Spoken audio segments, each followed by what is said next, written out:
మీరందరూ ఒక రియాలిటీని యాక్సెప్ట్ చేయాలి.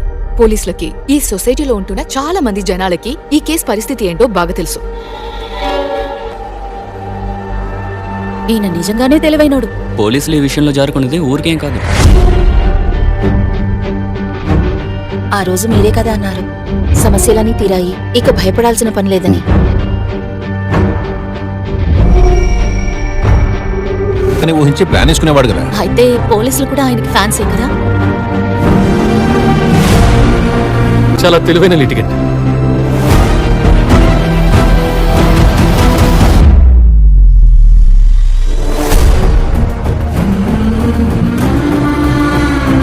ఈ యాసిడ్ గురించి వాళ్ళకి ఎందుకు చెప్పనంటున్నారు?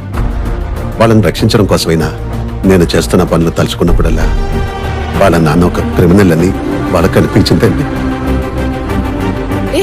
వాళ్ళు అలాగేమనుకోరు. ఇప్పుడు నేనే అలా ఆలోచించడం మొదలు పెట్టాను. చేయడం వల్ల బయటపడ్డ కేసులు ఎన్నో ఉన్నాయి కదా సార్. అతను ఎవరో ఏంటో మీరు చెప్పగలరా? I want his full file on my desk as soon as possible.